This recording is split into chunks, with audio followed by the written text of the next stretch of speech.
I talked about the situation at the medical school. One of the things that also has me compelled to once again have an official seat at the table is the situation that is happening out at the old GM plant. Now, that area is just in the outskirts of the western borders of House District 4. In fact, I think the line stops just across the street, Burt Coons at GM Boulevard. But regardless of it not being directly in the district, that is an institution, or an entity rather, that like the LSU Health Science Center, like Barksdale, like the Port, represents one of those sources of opportunity for jobs, for research and innovation, for wealth creation. And to see it right now in the circumstances that it's in, especially when I know the position and role that I and other mayors and other folks involved at the local level played going back to July of 2008 when we got the first report that the plant was marked for shutdown. And we organized in December of 2008, the Mayor's Automotive Coalition, myself and Mayor Cluck from Arlington, and about 28 other guys from Ohio and Michigan and Indiana, who, one, began to lobby for the federal government, the Congress, and the administration to step in and play a role in stabilizing and saving the automotive industry in general by assisting both GM and Chrysler, but then also advocating specifically for a role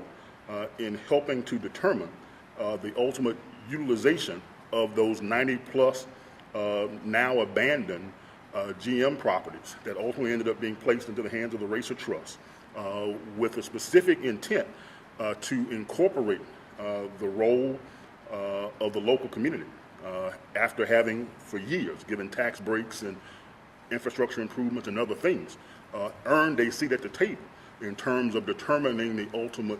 use of those facilities. The Racer Trust was set up to facilitate that, and in fact it identifies and articulates exactly the considerations that are to go into place in terms of what those plants ultimately ended up being allowed to be used for and how they end up being controlled and who operates and manages them. What has happened is something completely contrary to what I and other mayors and other folks involved at the local and state level envisioned. And that is, in fact, that asset was made available at a highly discounted rate, $7.5 million. It would cost you probably close to $1 billion to build it now. It also had $875 million worth of state-of-the-art, only a few years old manufacturing equipment. All of that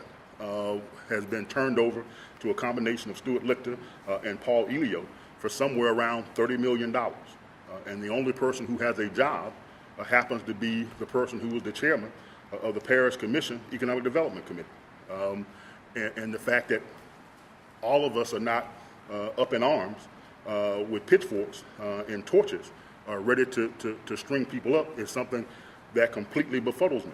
because I do know had that same type of thing emanated from the second floor of City Hall in the 8 years I was there, I'd be a much thinner person than I am right now, because you guys would have chased me down and held me down until something changed. And to know that situation resulted in $7.5 million worth of public dollars being put forward under the guise of some local influence and control, which was all signed away in a lease agreement that gives Stuart Lichter unilateral control of it, to me is criminal.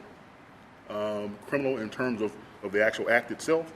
and criminal in the loss that it represents in terms of opportunity for people to be able to go to work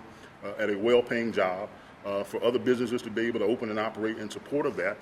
and for there to be even added levels of opportunity that can come about as a result of that. That's one of the things as well that drives me to, once again, be one of those folks that sits in rooms like this and maybe ask questions that aren't so convenient.